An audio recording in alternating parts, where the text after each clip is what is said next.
হয়, আমি অসমৰ বিভিন্ন জিলাত বানাক্ৰান্ত ৰাইজৰ কাষত আমচুৰ পৰিয়ালে থিয় হোৱাৰ কাৰণে চেষ্টা কৰিছে আৰু এই দুৰ্যোগৰ সময়ত আমচুৰ প্ৰতি বছৰেই আমি যিকোনো দুৰ্যোগে হওক আমচুৰ সদায় ৰাইজৰ কাষত থিয় হয়। আজিও আমি কলিয়াবৰ মহকুমাৰ 1 নং 2 নং 3 নং বৰগুলি এই বৰগুলি অঞ্চলত আমি আহিছোঁ। ইয়াৰ পিছত আমি আৰু বিভিন্ন স্থানত যাম আৰু ইয়াত যিটো দেখিছোঁ যে বানপানীয়ে যি তাণ্ডৱ সৃষ্টি কৰি গ'ল আৰু যিধৰণে গৰাখহনীয়াৰ সৃষ্টি হৈছে, সঁচাকৈ এটা মানে দুখ লগা ছবি আচলতে নাহিলে ইয়াত বুজা নাযায়।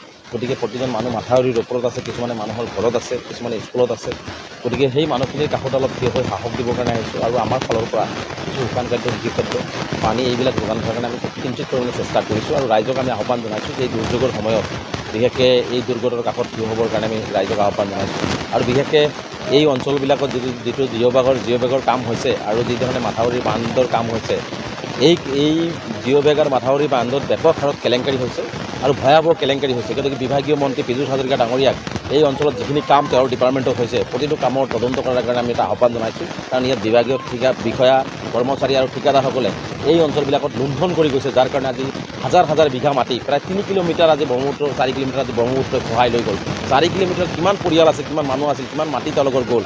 গতিকে এইবিলাক একমাত্ৰ হৈছে যে বিভাগীয় যি ডিপাৰ্টমেণ্টৰ এই কামবিলাক আছিলে, পীযুষ হাজৰিকাৰ ডিপাৰ্টমেণ্টৰ কাম আহিছিলে, কিন্তু কামবিলাক নিম্ন খাপত আৰু মানে দুৰ্নীতিগ্ৰস্ত হোৱাৰ কাৰণে আজি কামবিলাক এনেকুৱা হোৱাৰ কাৰণে হাজাৰ হাজাৰ বিঘা মাটি আজি নদীৰ মাজত গৈছে। এতিয়া সেই মাটিখিনি আকৌ কেতিয়াবা উঠিলে সেইখিনি কাজিৰঙাত লৈ লয়। গতিকে এই মানুহখিনি যাব ক'ত এতিয়া?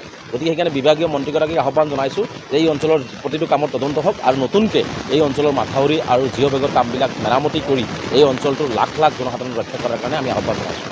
আছিলোঁ ধুবুৰীৰ পৰা মই বঙাইগাঁও আহিলোঁ, বঙাইগাঁৱৰ পৰা আজি দৰং গৈছোঁ, দৰঙৰ পৰা আজি কলিয়াবৰ পাইছোঁ।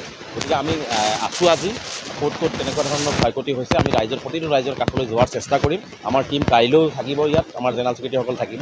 গতিকে আমাৰ টীমটো থাকিব আৰু ক'ত কেনেকুৱা ধৰণৰ মাথাউৰি ছিঙিছে, ক'ত ৰাইজৰ ব্যাপক ক্ষতি হৈছে এই কথাখিনি আমি অসমৰ মুখ্যমন্ত্ৰীক অৱগত কৰিম। বিভাগীয় মন্ত্ৰীগৰাকীক আমি বিচাৰিছোঁ যে এই সমস্যাটোৰ এটা কলিয়াবৰত স্থায়ী সমাধান হওক। কলিয়াবৰ মহকুমা বিশেষকৈ নগাঁও জিলাৰ বান গৰাখহনীয়াৰ সমস্যাটোৰ এটা স্থায়ী সমাধান বিচাৰি আমি অসমৰ মুখ্যমন্ত্ৰীক আৰু পীযুষ হাজৰিকা ডাঙৰীয়াক আমি অৱগত কৰিম আৰু আমি আশা কৰিম যে এই দুৰ্নীতিগ্ৰস্ত ঠিকাদাৰ বিষয়াসকলক তেওঁ আঁতৰাই অন্ততঃ এই অঞ্চলটো বা কলিয়াবৰ মহকুমাৰ ব্ৰহ্মপুত্ৰৰ কবলৰ পৰা ৰক্ষা কৰাৰ কাৰণে ব্যৱস্থা গ্ৰহণ কৰিব।